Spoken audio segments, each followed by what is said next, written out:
नमस्कार प्रेक्षकांनो, आजच्या भागामध्ये आपण बघूया. इथे तात्यासाहेब मानसीला म्हणत असतात, बघितलंस मानसी, म्हणून मी तुमच्या दोघांच्या लग्नाला इथे मान्यता देत नव्हतो. बघितलंस तू, तेजस आता कुठे आहे? जेलमध्ये गेलाय तो. हे आमच्या नशिबाचे भोग आहेत, ते आम्हालाच भोगू दे. तू तुझं आयुष्य उद्ध्वस्त कशासाठी करतेस?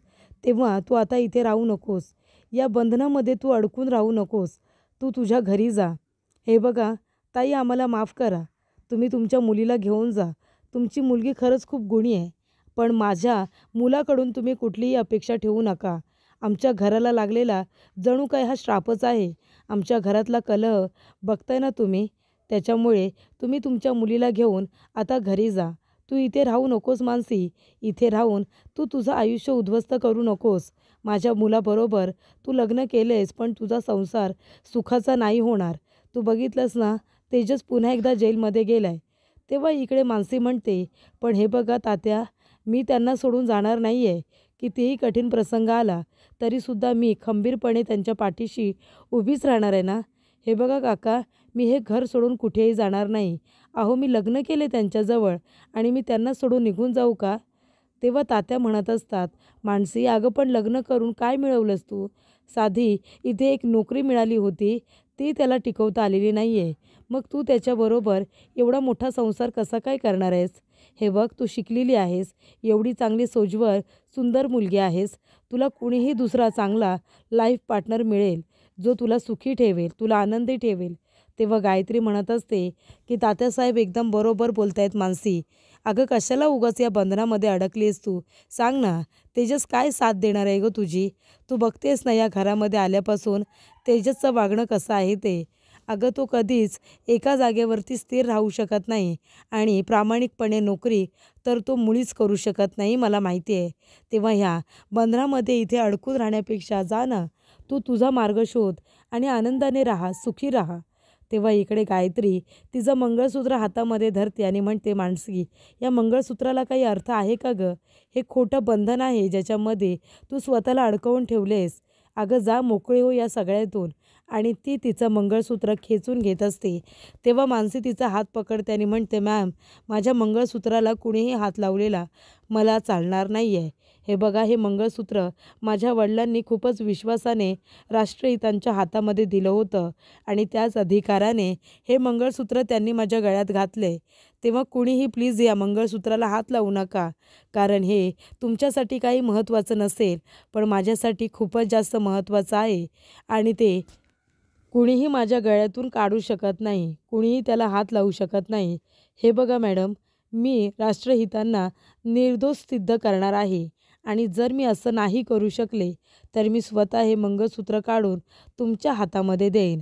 पण जोपर्यंत राष्ट्रहितांवर जे गुन्हे लावलेले आहेत ते जोपर्यंत खोटे आहेत हे मी सिद्ध करत नाही किंवा ते गुन्हेगार आहेत हे सिद्ध होत नाही, तोपर्यंत हे मंगळसूत्र कुणीही माझ्या गळ्यातून काढू शकत नाही.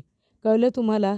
तेव्हा इकडे मानसी म्हणत असते, तात्यासाहेब, हे बघा, मी तेजसबरोबर लग्न हे मी विचार करूनच केलं आहे ना. मला माहिती आहे या घरातली परिस्थिती, त्यांचा स्वभाव, मला सगळं काय माहिती आहे. ते खरंच खूप चांगले आहेत. ते कधीच लाच घेणार नाही आणि त्यापेक्षाही ते कधीही कुणाला फसवणार नाही. मला माहिती आहे ही नोकरी त्यांनी तुमच्यासाठी मिळवली. तेव्हा इकडे तात्या म्हणत असतात की एक काम कर मानसी, तू मला वचन दे की जर तू तेजसला निर्दोष सिद्ध नाही केलंस आणि त्याचा गुन्हा सिद्ध झाला तर तू हे घर सोडून जाशील, असं मला वचन दे. तू या बंधनामध्ये इथे अडकून नाही राहणार. तेव्हा इथे आता मानसी काही न बोलता सरळ घरामध्ये निघून जाते. तेव्हा इकडे संपदा म्हणत असते की हे बघा, माझी मुलगी एवढ्या कठीण प्रसंगामध्ये तेजसरावांची साथ कधीही सोडणार नाही. मला माहिती आहे तिने मनापासून हे नातं स्वीकारलेलं आहे. तेव्हा इकडे आता रणजित म्हणत असतो की आता काय होणार आहे काय माहिती, मानसीने तर वचनच नाही दिलं. तेव्हा गायत्री म्हणते, काळजी करू नका मानसी, अजिबात तेजसला सोडवू शकणार नाही आहे आणि लवकरच हे मंगळसूत्र ती स्वतः काढून माझ्या हातामध्ये देईल. तुम्ही नवीन मंगळसूत्र तयार ठेवलं आहे ना? तेव्हा रणजित म्हणतो, हो ठेवलं आहे ना, 25 तोळ्याचं. तेव्हा गायत्रीचे डोळेच मोठे होतात. त्यानंतरला मानसी आता पुन्हा बाहेर आलेली असते. तेव्हा तात्यांनी तिला सांगितलेलं असतं की जर तू तेजसला निर्दोष सिद्ध नाही करू शकलीस तर तू हे घर सोडून निघून जायचं, आणि जर तू नाही गेलीस, तू असं नाही केलंस तर सून म्हणून मी तुझ्या तोंडावरती दरवाजा बंद करेन आणि तुला हे घर सोडून जावंच लागेल. मान्य आहे का?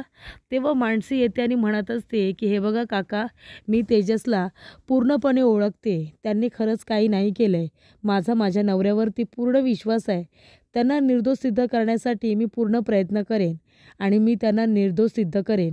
आणि जर मी असं केलं, इथे तेजस जर निर्दोष सिद्ध झाले तर तुम्ही आम्हाला नवरा बायको म्हणून स्वीकाराल, आमच्या नात्याला तुम्ही मान द्याल, माझा सून म्हणून स्वीकार कराल.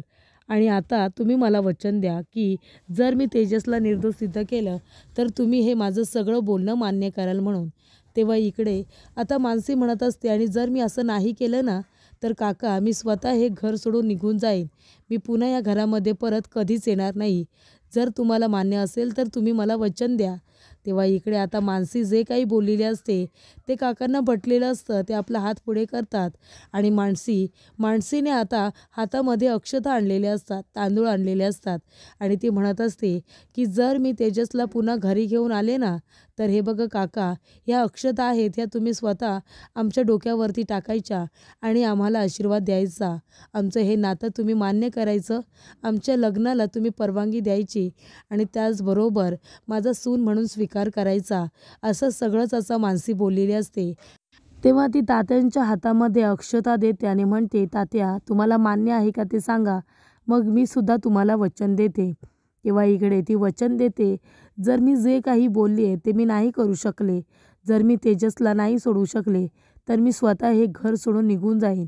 आणि जर मी असं केलं तर तुम्ही आम्हाला आशीर्वाद द्याल, आमच्या डोक्यावरती अक्षता या टाकालच. तेव्हा इकडे आता रणजित म्हणत असतो की हे सगळं कसं शक्य आहे, म्हणजे तात्यांनी जे वचन दिलं आहे ते नक्की पूर्ण करतील ना. तेव्हा इकडे गायत्री म्हणत असते, तुम्ही काळजीच करू नका. अरे, हे इमोशनल फूल लोक असतात ना, त्यांनी वचन वगैरे दिलं ना ते पूर्ण करण्यासाठी जीव गेला तरी चालेल, पण ते लोक हे वचन पूर्ण करतातच. आणि ही मानसी आणि तात्यासाहेब दोघेही तसेच आहेत, आपल्या वचनावरती एकदम ठाम. आता दोघे एकमेकांना प्रूफ करण्यासाठी प्रयत्न करतील. तर इकडे आता तेजसच्या हातावरती साई दिली जाते. तेजसला दोन्ही हातावरती आपले हात एकमेकांवरती घासायला सांगितलेले असतात, जेणेकरून दोन्ही हातांना ती शाई लागेल. त्यानंतरला इथे तेजसला हाताचे ठसे उमटवायला सांगतो. तेव्हा हवालदार म्हणत असतात की आता प्रत्येकी हात दे आणि एका एका पेपरवरती आता हे उमटव. तेव्हा तेजस विचार करत असतो की हे सगळं कुणी केलं असेल. तेव्हा रणजित म्हणतो, पण आता ह्या केसमध्ये मला नक्कीच कुणीतरी फसवले, पण याचा फायदा करून घ्यायला हवा. मानसीला सांगायला हवं की मला सोडून जा आणि रणजित बरोबर लग्न करा, ही चांगली संधी आहे. तेव्हा इकडे आता हवालदार म्हणत असतात, आता का विचार करतोयस तू? तेव्हा रणजित म्हणतो, मला सांगता का तुम्ही माझ्या हाताचे ठसे का घेतले? तेव्हा हवालदार म्हणतात, कारण तुझ्या कपाटामध्ये आहे ना पैसे सापडले, त्याच्यामुळे त्याच्यावरती तुझे फिंगरप्रिंट्स आहेत की नाही ते चेक करायला नको, म्हणून तुझ्या हाताचे ठसे घेतलेत, कळतंय का? अरे प्रभूंचा नातू ना तू, एवढी मोठी चूक तुझ्याकडून कशी काय झाली? का केलंस तू असं? तेव्हा इकडे तेजस आता गप्प बसतो. काय बोलावं काय नाही त्याला काहीच कळत नाही. तेव्हा इकडे हवालदार तेजसच्या हातावरती लिक्विड देतात, जी त्याच्या हाताला शाई लागलेली असते ती काढण्यासाठी लिक्विड देतात आणि म्हणतात की लाज वाटायला पाहिजे तुला, तू जे काही केलेस ना ते चांगलं कृत्य नाही आहे. असं म्हणून हवालदार सरसुद्धा तिथून निघून जातात. तेव्हा इथे तेजस विचार करत असतो की हे नक्की सगळं कुणी घडवून आणलं असेल, याचा तो विचार करत असतो. त्यानंतरला इथे दिनेश जात असतो पोलीस स्टेशनला भेटायला तेजसला. तो आपल्या पर्समध्ये जे काही थोडेसे पैसे असतात ते घेऊन पोलीस स्टेशनला जायला निघालेला असतो. तेवढ्यातच गायत्री म्हणते की दिनेश कुठे चालला आहेस तू, सांग बरं, पॉकेट वगैरे घेऊन कुठे चालला आहेस? तेव्हा दिनेश म्हणतो, कुठे म्हणजे काय, मी जातो आहे तेजसला भेटायला, त्याला जामीन मिळवून द्यायला नको का, त्याला बाहेर काढायला जातो आहे मी. तेव्हा इकडे गायत्री म्हणत असते, दिनेश अरे काय बोलतो आहेस तू? तेव्हा दिनेश म्हणतो, हा मग काय झालं, मला माहिती आहे तो आधी असा वागायचा, पण तो कधीच कुणाकडून लाज नाही घेणार. मला माहिती आहे त्याने आपल्या घरामध्ये चोरी केली, तो खोटं बोलला, पण तो कधीही दुसऱ्याकडून लाज घेणार नाही. माझा तेजसवरती पूर्ण विश्वास आहे. तेव्हा इकडे गायत्री म्हणते, हो का, पण काय झालं, त्याच्या कपाटामध्ये पैसे सापडले ना? तेव्हा दिनेश म्हणतो, पण ते सगळं खोटं आहे, ते पैसे त्याचे नसणारच, मला माहिती आहे. तेव्हा इथे दिनेश म्हणत असतो, अगं तो भाऊ आहे माझा, जरी चुकला असला तरी त्याला भेटायला जायला नको का? तेव्हा इकडे गायत्री म्हणत असते, अरे पण तेजसला कसं काय सोडवणार आहेस तू? तुझ्याकडे पैसे आहेत का? सांग ना. जामीन मिळवून देण्यासाठी पैसे आहेत का तुझ्याकडे? दिनेश म्हणतो, नाही आहेत. मी बोलेन त्या लोकांशी. त्यांना सांगेन मी की माझ्या भावाने काही नाही केलं आहे म्हणून. तेव्हा इथे गायत्री म्हणत असते, दिनेश ठीक आहे रे, तू तर जाशीलच रे, पण तुला माहिती आहे का, तेजसची बायको मानसी हिने आता तात्यासाहेबांना वचन दिलेलं आहे की ती काही झालं तरीसुद्धा तेजसला सोडून आणणारच, त्याला निर्दोष सिद्ध करणारच. तेव्हा दिनेश म्हणतो, हे सगळं खरं आहे?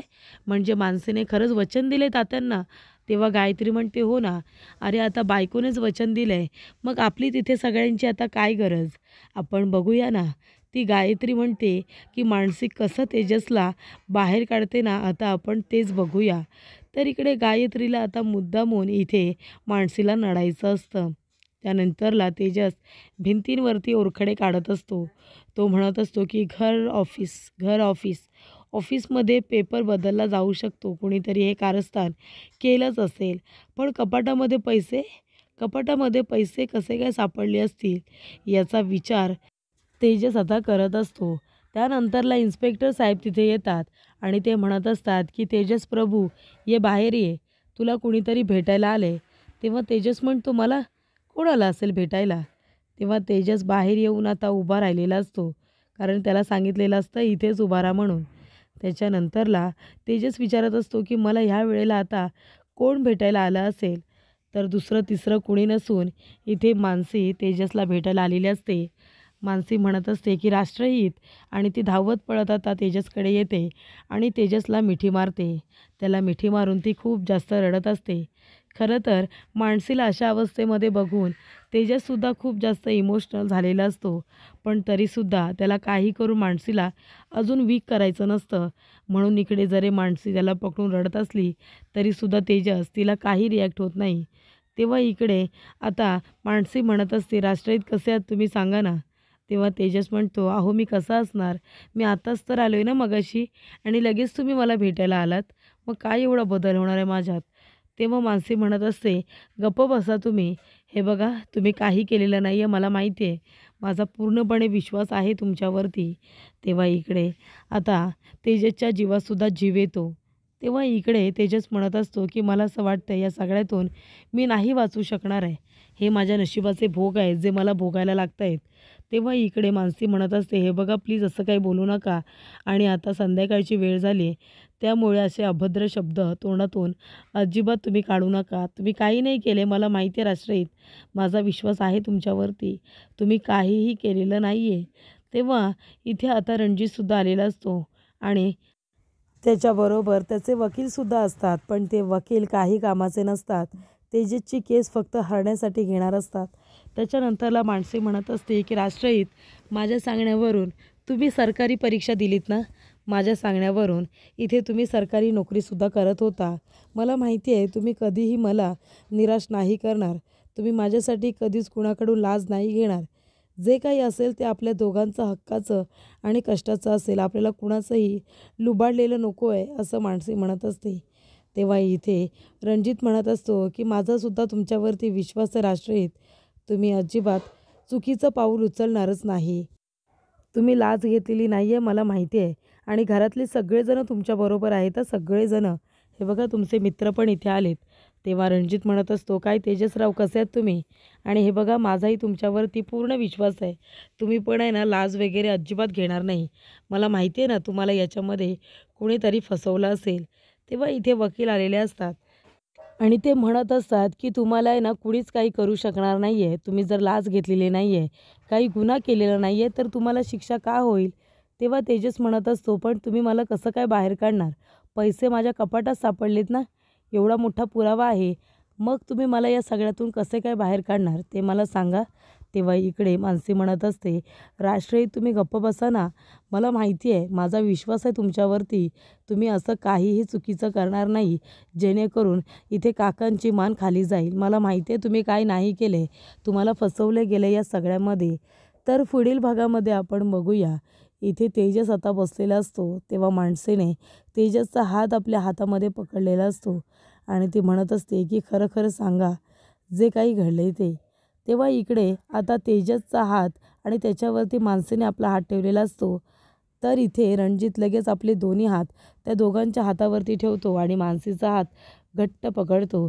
तेव्हा इकडे तेजस त्या दोघांचे हात बघत असतो आणि आपल्या मनामध्ये म्हणत असतो की हे बघा लकी चार्म, मी जरी काही बोललो नाही तरीसुद्धा मला जे हवं आहे ते मी करणारच. तर इकडे तेजस आता पोलीस स्टेशनमध्ये बसलेला असतो तरीसुद्धा इथे मानसी आणि रणजितला एकत्र आणण्यासाठी तो प्रयत्न करत असतो. कारण त्याला असं वाटत असतं की तो मानसीच्या योग्यतेचा नाही आहे. मानसी ही फक्त रणजितसारखा मुलगा डिझर्व करते, ज्याची स्वतःची कंपनी आहे, त्याचं ऑफिस आहे, तो इतक्या करोडोंचा मालिक आहे. आणि अशा मुलाबरोबर जर मानसीचं लग्न झालं, जो तिच्यासाठी वेड्यासारखं प्रेम करतो, तिला काय हवं नको ते बघतो, तर मग मानसी खूप जास्त खुश राहील असं तेजसला वाटत असतं.